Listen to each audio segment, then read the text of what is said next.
Hello students, welcome to interconnecting physics. आज मैं आपको इस वीडियो में capacitance of parallel plate capacitor, जबकि उसमें फ्री स्पेस होगा, और capacitance of parallel plate capacitor करवाऊंगी जब हम कैपेसिटर के अंदर डाइलेक्ट्रिक मीडियम को इंसर्ट करें। हमने इससे पहले वीडियो में कैपेसिटर की डेफिनेशन और यूनिट्स को डिटेल में पढ़ा था। आज मैं आपको इस वीडियो में डेरिवेशंस करवाऊंगी related to parallel plate capacitor. So without wasting time आइए शुरू करते हैं। आप मुझे रेगुलर अपडेट्स के लिए नीचे दिए गए लिंक्स पे भी फॉलो कर सकते हैं। तो देखिए, capacitance of parallel plate capacitor. Parallel plate capacitor क्या होता है? It consists of to plates. ये दो प्लेट से बना होता है, दो मेटेलिक प्लेट से, जिनका एरिया क्या होता है? इक्वल, और दोनों में अपोजिट चार्ज होता है, equal and opposite charge. Suppose करिए हमारे पास दो प्लेट्स हैं, प्लेट M, प्लेट N, और दोनों का एरिया है A, और प्लेट M पे जो है वो पॉजिटिव चार्ज डिस्ट्रीब्यूटेड है और प्लेट N पे नेगेटिव चार्ज डिस्ट्रीब्यूटेड है, और ये दोनों प्लेट्स में जो डिस्टेंस है वो है D।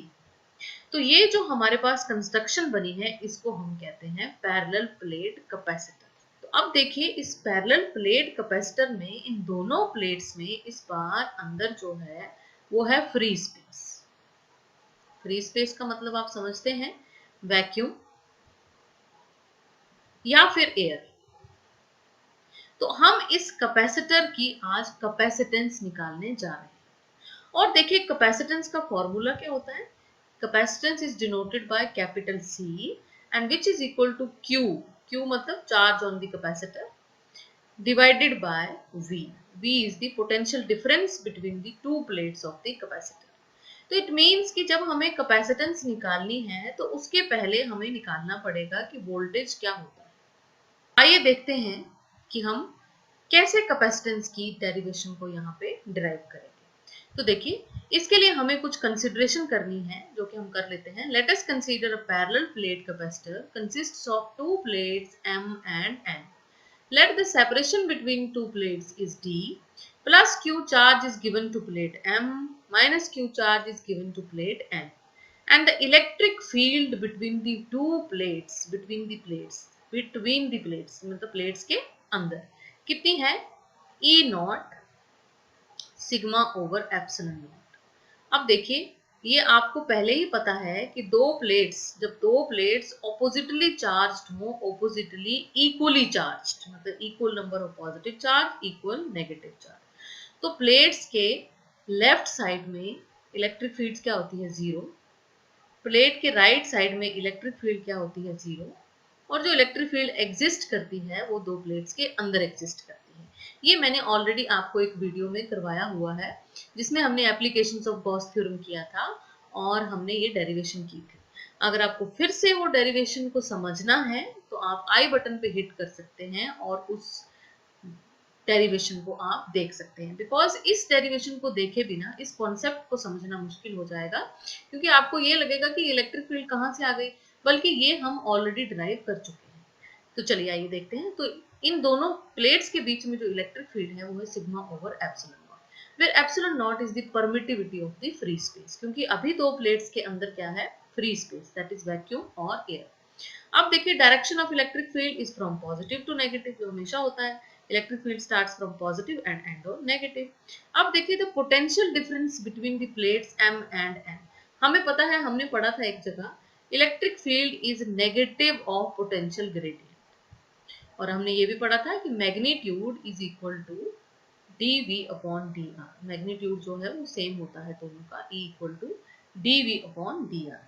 अब देखिए, पोटेंशियल डिफरेंस को हमने लिख लिया V से, ठीक है, और जो डिस्टेंस है दो प्लेट्स में वो है D, ठीक है, और यहाँ पे जो इलेक्ट्रिक फील्ड है उसको हमने मान लिया है E नॉट से।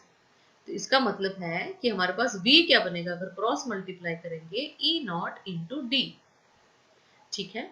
तो अब देखिए, V इक्वल टू E की वैल्यू, E नॉट की वैल्यू पुट करेंगे हम इक्वेशन नंबर 1 से, तो हमें वोल्टेज मिलेगा, पोटेंशियल मिलेगा, पोटेंशियल डिफरेंस मिलेगा sigma D over epsilon not.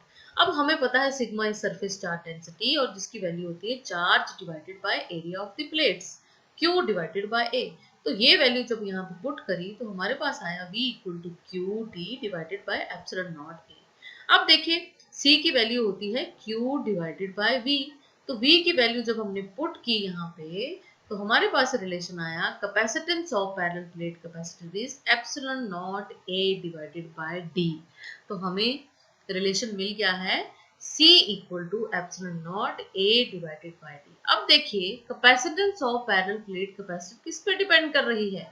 Area of the plates, distance between two plates, means it depends upon the geometry of the system, means shape and size of the conductors, distance of the separation of the conductors and the nature of dielectric medium, कि जो दो plates के अंदर जो medium है उसका क्या nature है।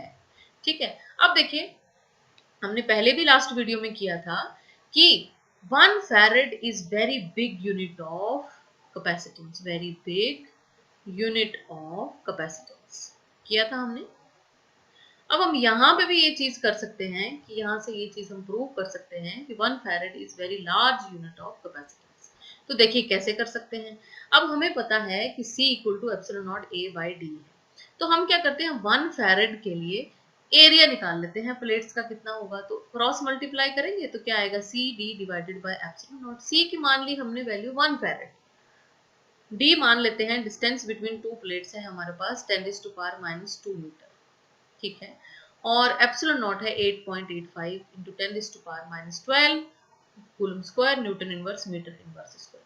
तो जब हमने 1 फैरेड के लिए वैल्यू को कैलकुलेट किया तो हमें पता चला कि एरिया कितना है प्लेट्स का 10⁹ मीटर स्क्वायर। ये तो बहुत ही ज्यादा है, बहुत ज्यादा एरिया है ये। तो इट मीन्स कि 1 फैरेड जो है कैपेसिटेंस ये बहुत बड़ी कैपेसिटेंस है, और इस फॉर्मूले से भी हम जो है ये प्रूव कर सकते हैं। अब देखिए अगर हम A को मान लेते हैं 1 मीटर स्क्वायर और D को मान लेते हैं 1 मिलीमीटर, ठीक है, 1 मिलीमीटर को फिर मीटर में कन्वर्ट करना पड़ेगा, तो हमारे पास जो C की वैल्यू आती है वो आती है 8.85 इंटू 10⁻⁹ फैरेड। ये सिर्फ 1 यूनिट के लिए एज्यूम किया है। तो अब देखिए यहाँ से ये पता चलता है कि अगर डिस्टेंस बिटवीन टू प्लेट्स कम होगा, लेस होगा अगर D, तो कैपेसिटेंस ज्यादा होगी क्योंकि इनवर्स में है, और अगर एरिया ज्यादा होगा तो कैपेसिटेंस भी ज्यादा होगी। ठीक है, तो अब देखिए आगे effect of dielectric on capacitance, means कि अब हमने क्या किया है, कैपेसिटर की प्लेट्स के अंदर फ्री स्पेस की जगह हमने एक डाइलेक्ट्रिक ऐड कर दिया है। क्या ऐड कर दिया है? डाइलेक्ट्रिक। तो इस डाइलेक्ट्रिक को ऐड करने के बाद हम देखेंगे कि जो कैपेसिटेंस है कैपेसिटर की वो इंक्रीज हुई है पहले से, क्योंकि पहले जो वैल्यू थी फ्री स्पेस के लिए वो ये थी ना, मान लेते हैं उसको हमने C नॉट से लिख दिया। नॉट मीन्स कि हमने फ्री स्पेस को हमने नॉट से लिख दिया। मान लेते हैं कि जब हमारे पास प्लेट्स के अंदर फ्री स्पेस था तो वैल्यू क्या थी कैपेसिटेंस की? C naught equal to epsilon naught A by D. तो अब हम देखेंगे कि जब हम डाइलेक्ट्रिक को ऐड करते हैं तो क्या कैपेसिटर की वैल्यू इंक्रीज होती है, मीन्स क्या कैपेसिटेंस इंक्रीज होती है या डिक्रीज होती है। तो चलिए आइए देखते हैं।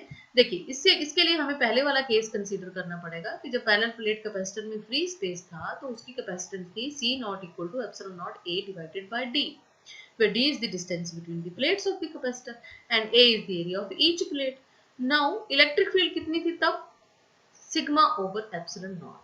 अब let us suppose this time we introduce a dielectric slab. Dielectric क्या होता है? देखिए इंसुलेटर जिसके पास फ्री इलेक्ट्रॉन्स नहीं होते हैं, ठीक है, of thickness T between the plates of a capacitor. अब डाइलेक्ट्रिक इज पोलराइज्ड, आपको पता है यहाँ पे ऑलरेडी इलेक्ट्रिक फील्ड थी because M plate positively charge थी, N प्लेट नेगेटिवली चार्ज थी, तो mean direction of electric field positive to negative था, मतलब ऑलरेडी यहाँ पे एक इलेक्ट्रिक फील्ड थी जिसको हमने लिखा था E नॉट।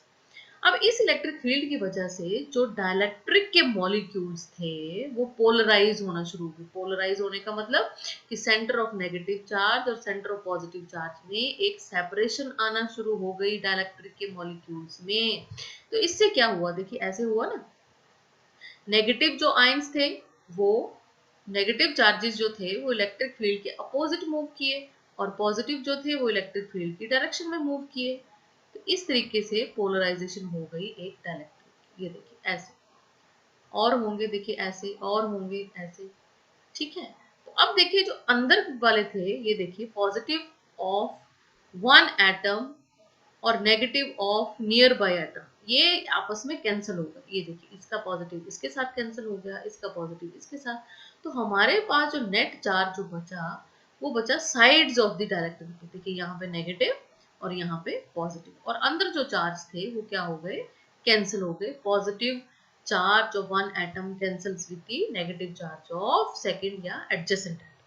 तो इट मींस अंदर एक इलेक्ट्रिक फील्ड डेवलप हुई है पॉजिटिव टू नेगेटिव, जिसको हमने लिख दिया है EP, मींस पोलराइज्ड हो गए मॉलिक्यूल, तो हमने पोलराइज्ड इलेक्ट्रिक फील्ड लिख ली EP।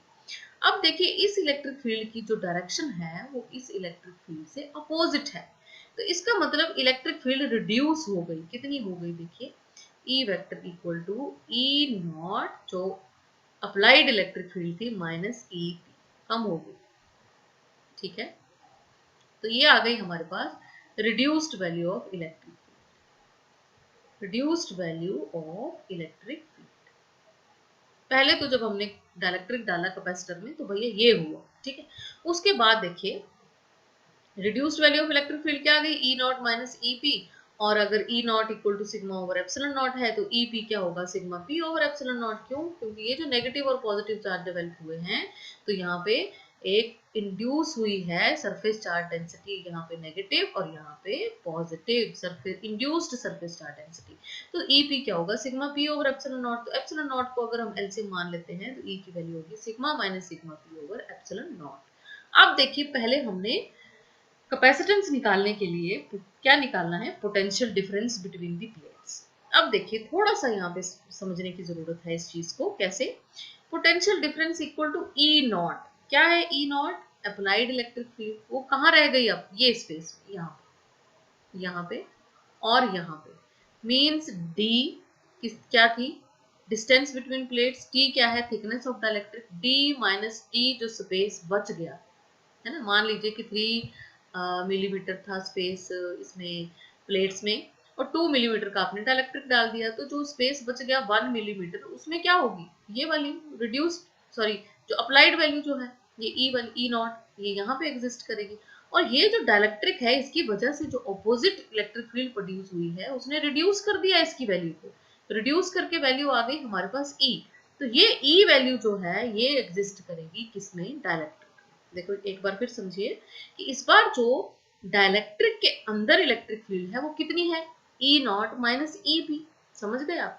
लेकिन ये जो स्पेस बच गया ये भी तो है ना, पोटेंशियल डिफरेंस बिटवीन प्लेट्स देख रहे हैं हम, डाइलेक्ट्रिक तो हो गया, अब ये स्पेस बच गया, तो इस स्पेस में कितना इलेक्ट्रिक फील्ड है, E नॉट ठीक है, क्योंकि E नॉट अप्लाइड है, यहाँ पे तो कैंसिल हुई नहीं है, यहाँ पे कितना है E नॉट। तो क्या लिखेंगे अब, E not D minus T plus E not कहाँ एग्जिस्ट कर रही है, D माइनस T में, प्लस रिड्यूस्ड वैल्यू कहाँ एग्जिस्ट कर रही है, डाइलेक्ट्रिक में, तो E।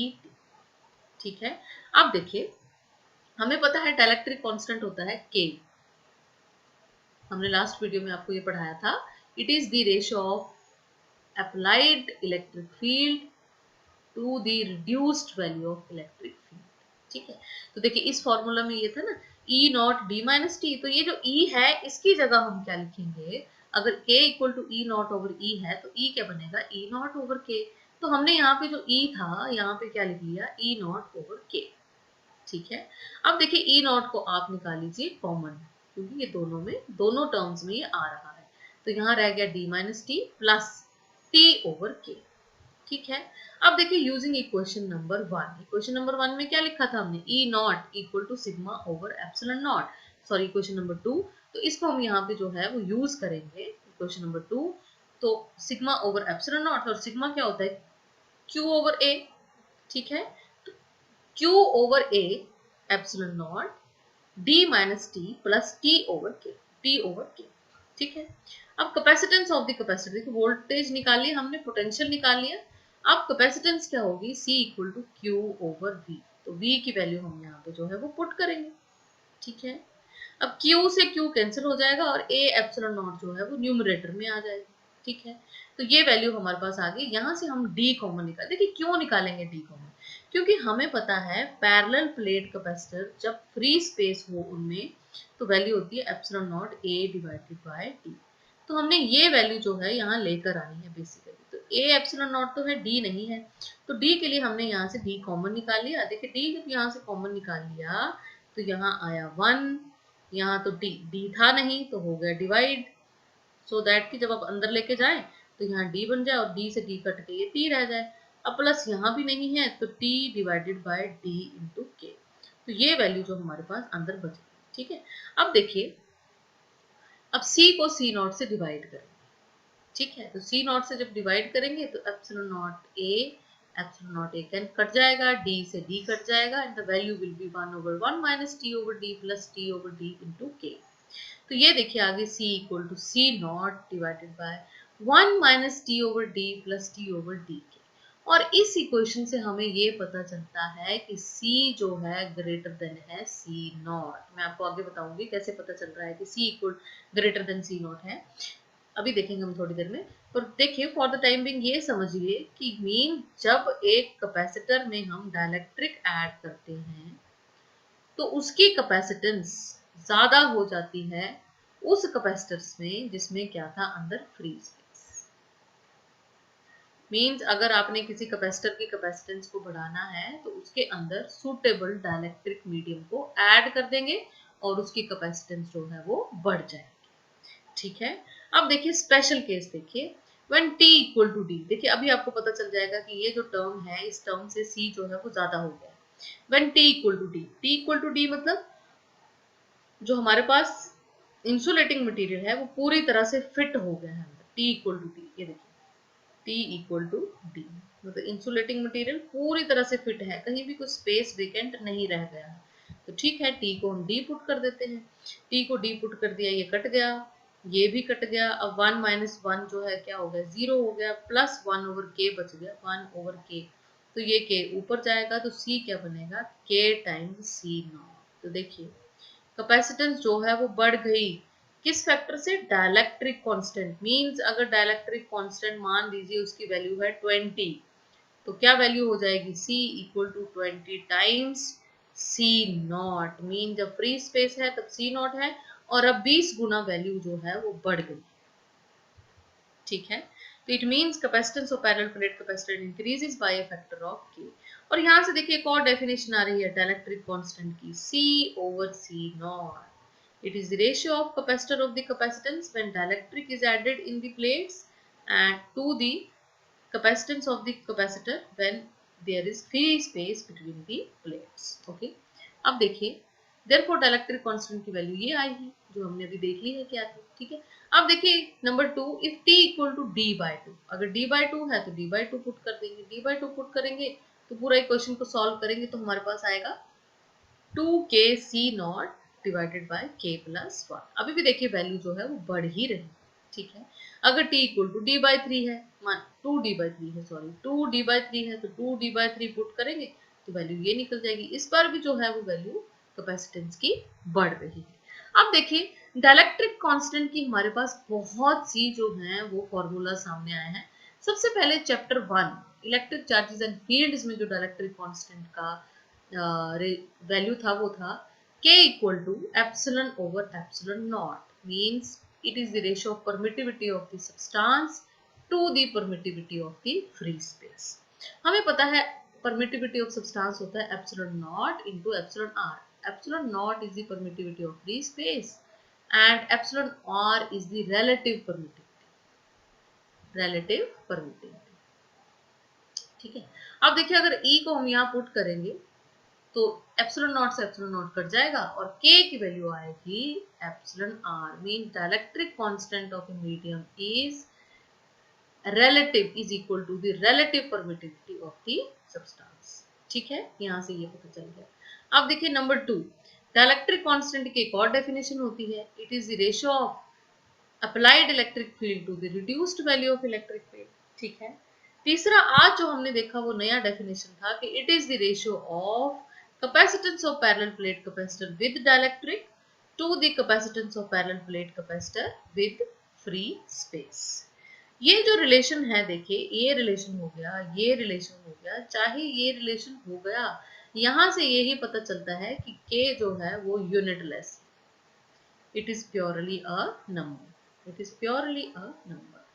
और ये जो रिलेशन है K equal to C over C naught, ये सब तरह के कैपेसिटर के लिए वैलिड है। मींस चाहे वो कैसा भी कैपेसिटर हो, स्फेरिकल हो, सिलिंड्रिकल हो, पैरेलल प्लेट हो, ये सब के लिए रिलेशन जो है वो वैलिड है। तो बच्चों आज के लिए इतना ही। अगर आपको पीडीएफ नोट्स की जरूरत है तो आप मुझे कमेंट सेक्शन में लिख सकते हैं या फिर आप मुझे टेलीग्राम पे भी फॉलो कर सकते हैं। मुझे सपोर्ट करने के लिए लाइक जरूर करिएगा and don't forget to share and subscribe. Thank you very much. Stay happy, stay healthy.